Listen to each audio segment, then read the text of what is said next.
Bueno, gente, buen día nuevamente. Vamos a iniciar la segunda clase de esta semana, ¿sí? Y vamos a seguir con el temario que teníamos. Así que bueno, paso a poner el PowerPoint. ¿Entendieron algo de la clase pasada? Supongo que sí. Pero bueno, no obstante, vamos a ver un poquito más de lo que estábamos viendo, ¿sí? Y vamos a seguir avanzando con el temario. Entonces, ¿se acuerdan que la otra vez habíamos visto elementos básicos del sistema inmune, que eran los elementos específicos y los no específicos, ¿sí? Y cómo interactuaban?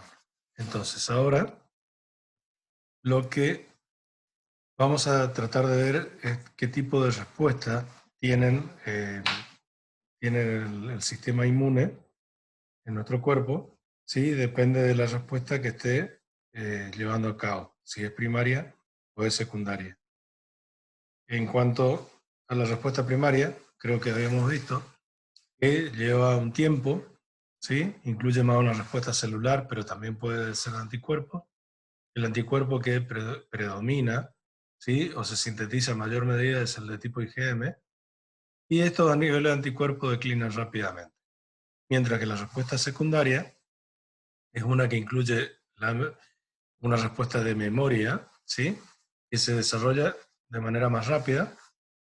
También tiene una respuesta celular de anticuerpos, pero el anticuerpo que predomina es el de tipo el de isotipo IgG, y la característica es que continúa por largos periodos, ¿sí?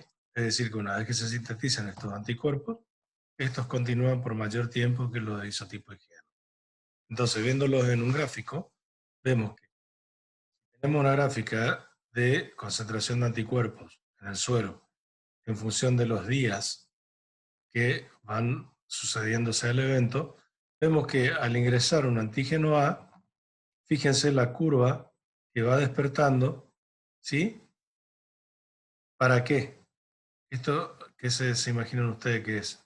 Esto va a ser una respuesta contra el antígeno A. Sin embargo, fíjense que esto va a ir declinando, ¿sí? Pero va a guardar memoria. Por lo tanto, si en otro evento se produjera el ingreso de un antígeno A un antígeno B, el antígeno contra el antígeno A ya existirían anticuerpos circulantes, por lo tanto la respuesta secundaria sería inmediata, ¿sí? Entonces, el primer ingreso, fíjese que lleva una evolución, ¿sí? Los anticuerpos fundamentalmente son de tipo IgM, ¿sí? Pero, ¿qué pasa? Declinan y van formándose linfocitos B de memoria, de tal manera que cuando el antígeno A ingresa nuevamente, ya no se despierta la misma respuesta que lleva días, sino que en horas prácticamente ya se está produciendo la respuesta y los eventos son mucho menores, pero después esto declina nuevamente, pero continúa en el tiempo teniendo linfocitos B de memoria. Mientras que para el antígeno B estaríamos de vuelta en esta curva, ¿sí? Se produciría la respuesta primaria, que llevaría tiempo, y luego la respuesta secundaria sería en forma casi inmediata. Entonces, ¿quiénes son los actores principales de la respuesta secundaria? Son los anticuerpos.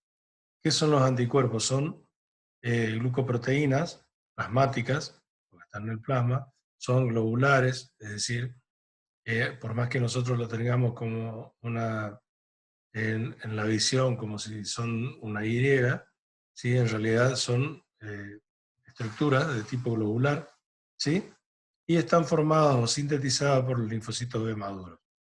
¿Cuál es la función del anticuerpo? Es unirse al antígeno y presentarlo a otras células que van a ser capaces de destruir a ese antígeno.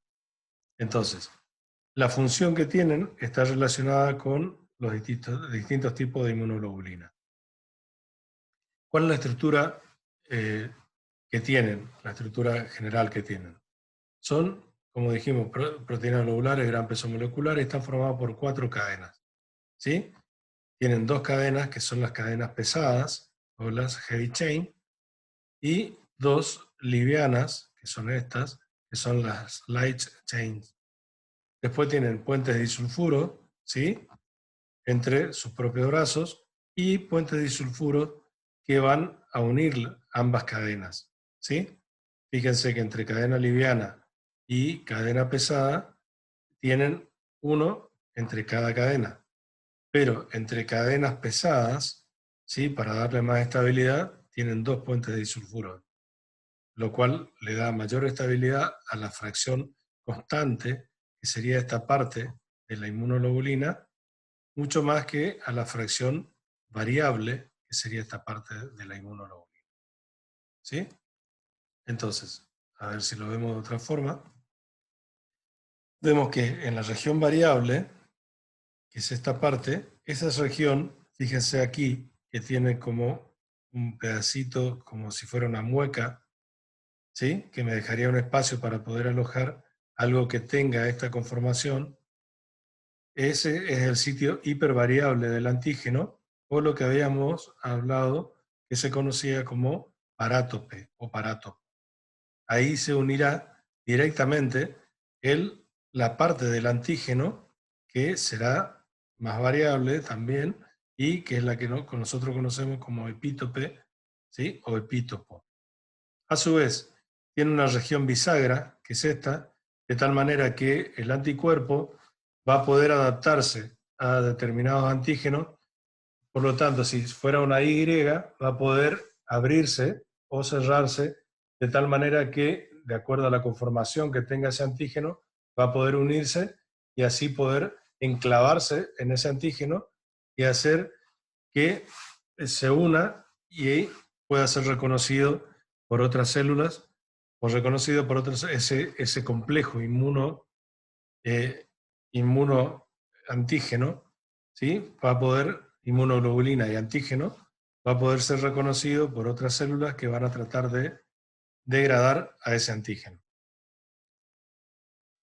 Entonces, acá fíjense en un gráfico que tiene animación, ustedes ven las cadenas pesadas, ¿sí? Después van a ver las cadenas ligeras o livianas, que son estas dos, ¿sí? Ahora fíjense, tienen los puentes de disulfuro, tienen 2 entre las cadenas pesadas y 1 a cada lado de las cadenas livianas.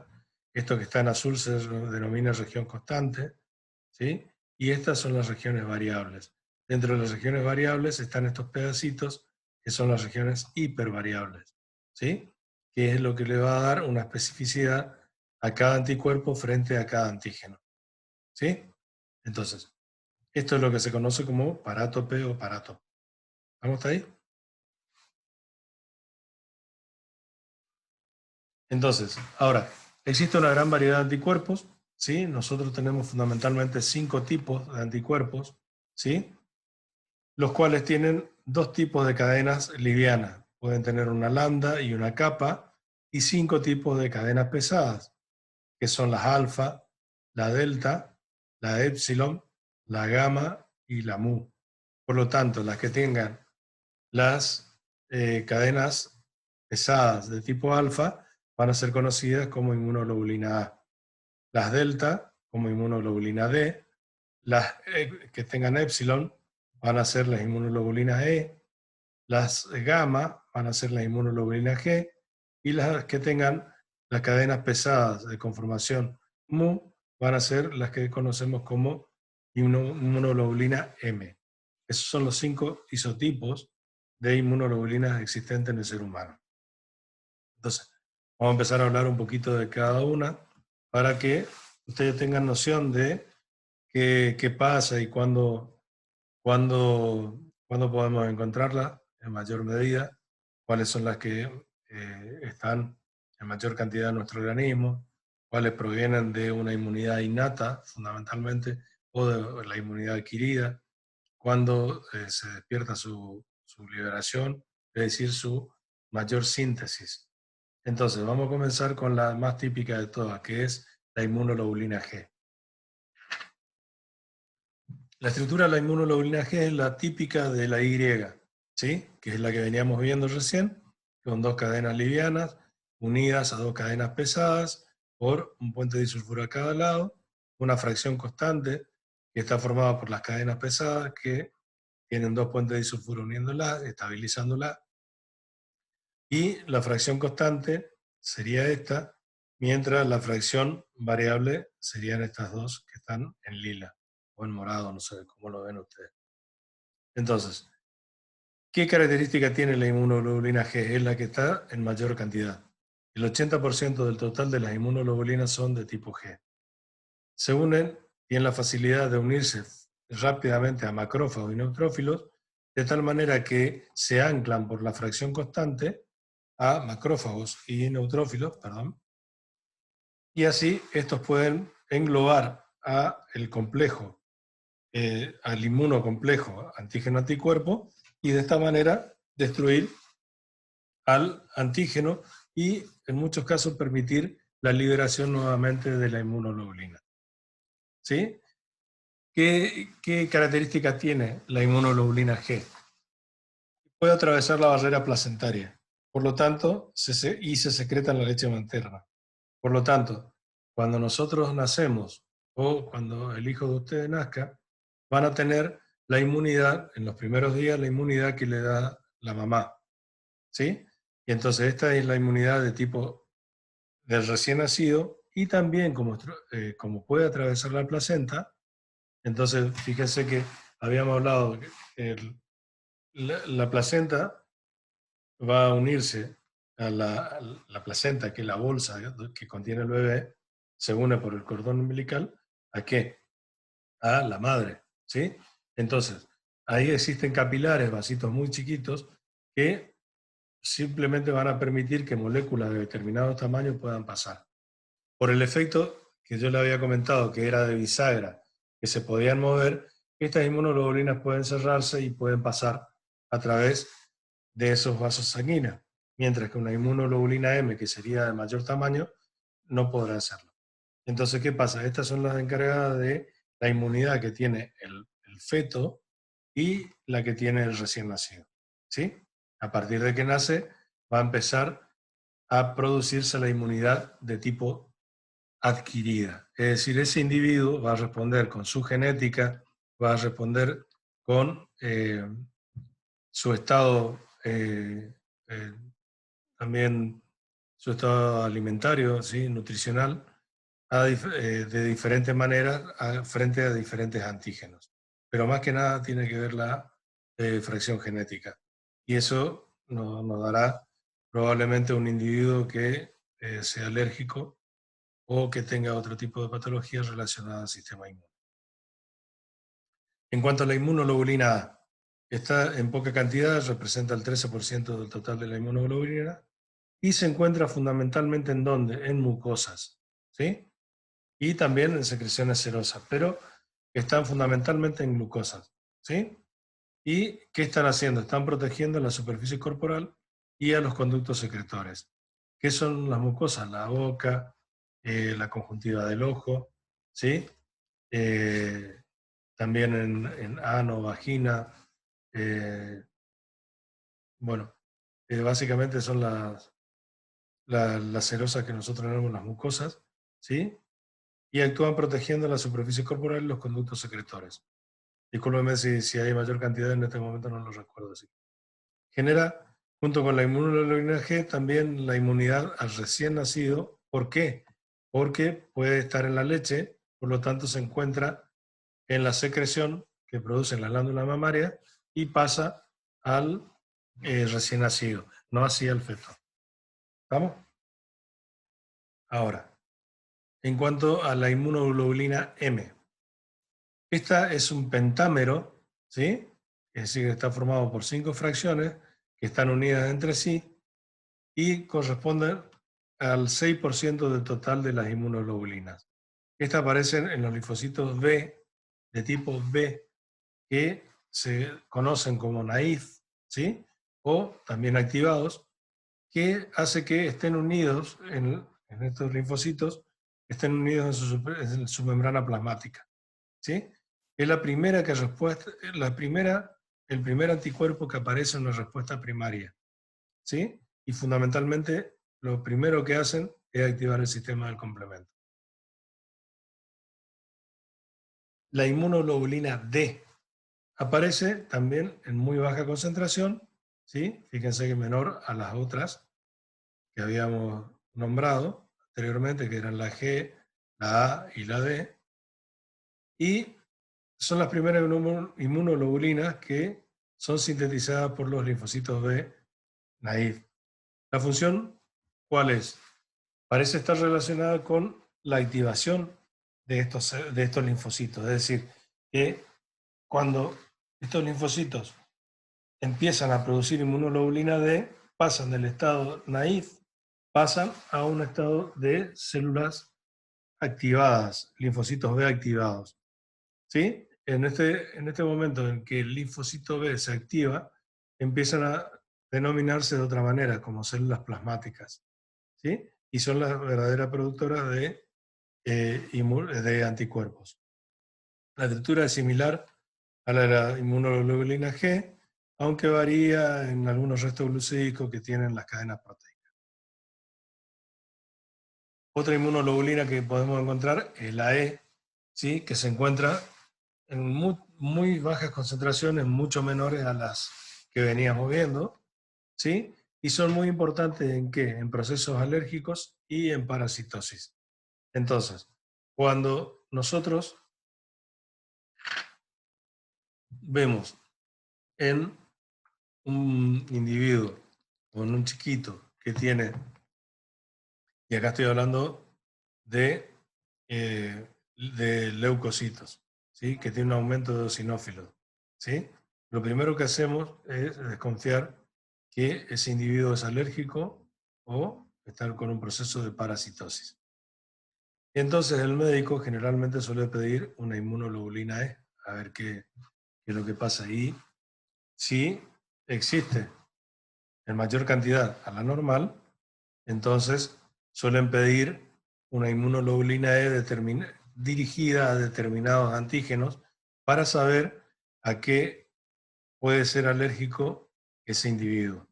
Entonces, generalmente hay inmunoglobulinas E que están dirigidas contra el tabaco, que puede detectarse de diferentes tipos, contra el tabaco, contra el pelo de los perros, contra el ácaro que existe en el aire, sobre todo en nuestros medios que son muy húmedos, ¿sí? Y así van determinando a qué puede ser uno alérgico. Ahora, ¿cuáles son las funciones de la inmunoglobulina en general? Primero, dijimos, la inmunoglobulina, ¿cuál es la función? ¿Sí? La primera es reconocer y unirse al antígeno. Por lo tanto, si existe un antígeno que sea soluble, es probable que con lo que primero se encuentre y si pasa al torrente sanguíneo, con lo que primero se encuentre es con un anticuerpo que lo reconozca, se pegue y luego, cuando forma el inmunocomplejo, ahí puede depositarse sobre un macrófago y hacer que éste pueda degradarlo. ¿Sí? Entonces, ¿qué es lo que va a hacer? Cuando se une por la fracción hipervariable del anticuerpo, o sea, la parte de la Y, se une al antígeno, ¿qué es lo que va a pasar ahí?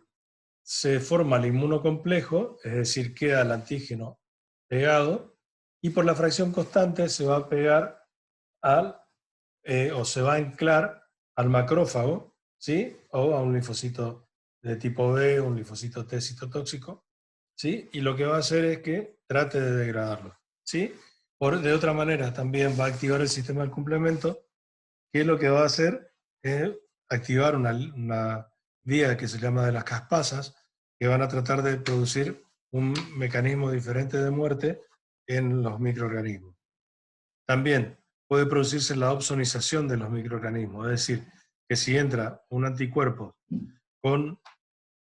si entra una bacteria, supónganse, con un montón de antígenos o determinantes antigénicos o de epítopes expresados en su membrana, puede hacer que diferentes, o mejor dicho, una gran cantidad de anticuerpos de la misma clase puedan pegarse y así permitir que se presenten al macrófago y éste lo pueda degradar.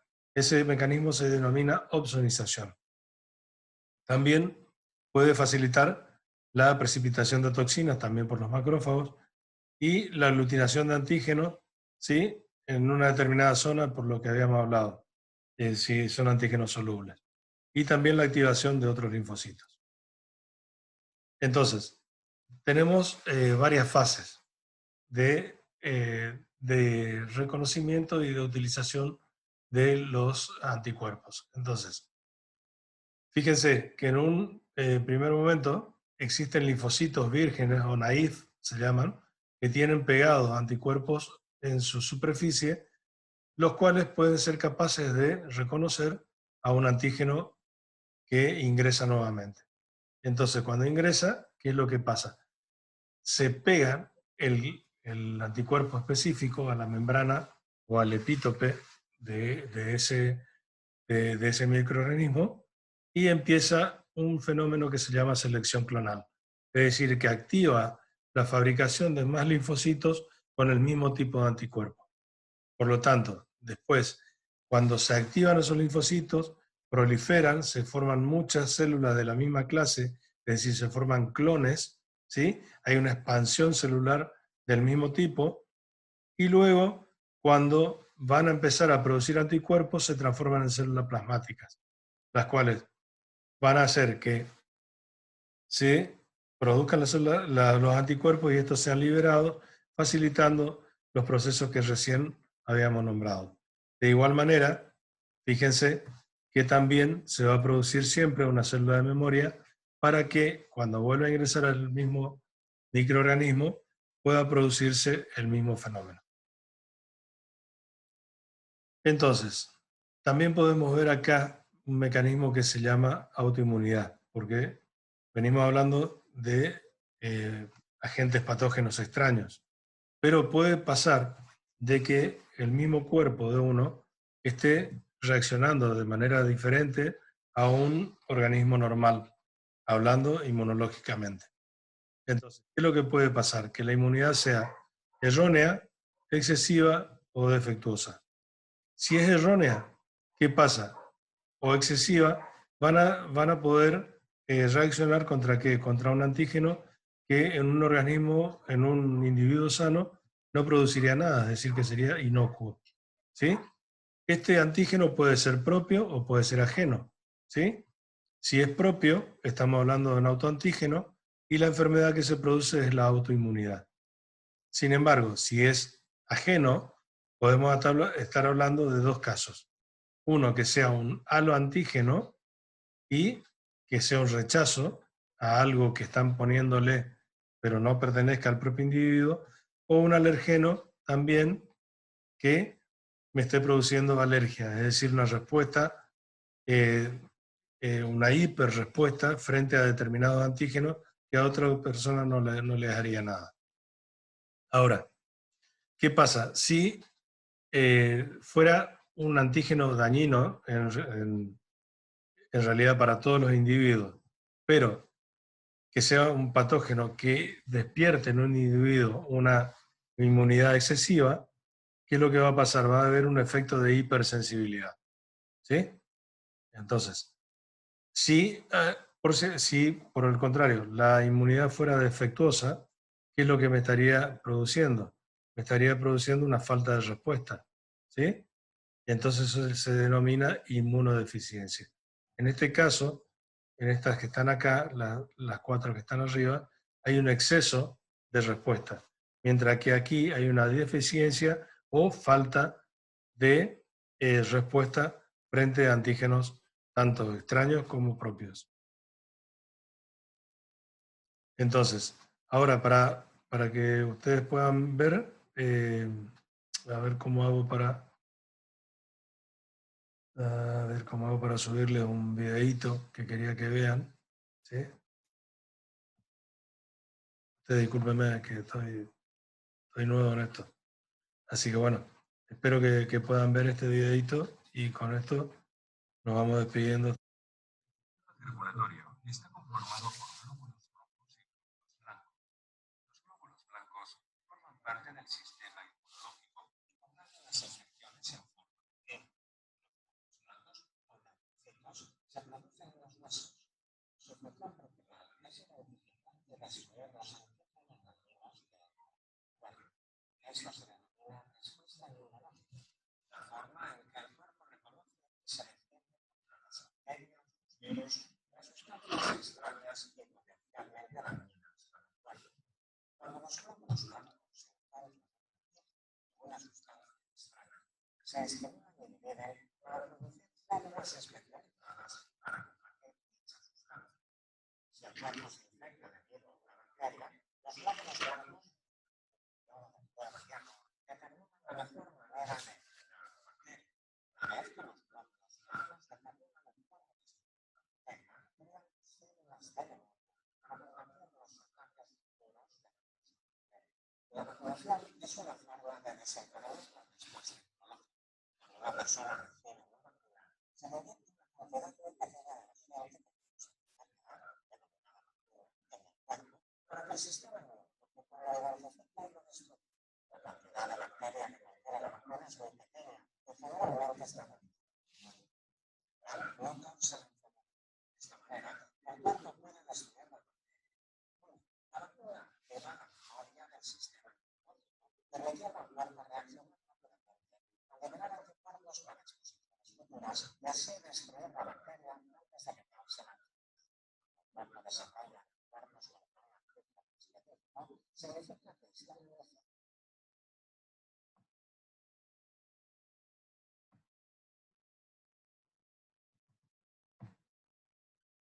Bueno, chicos, esta clase fue un poco más... Pero, perdonen.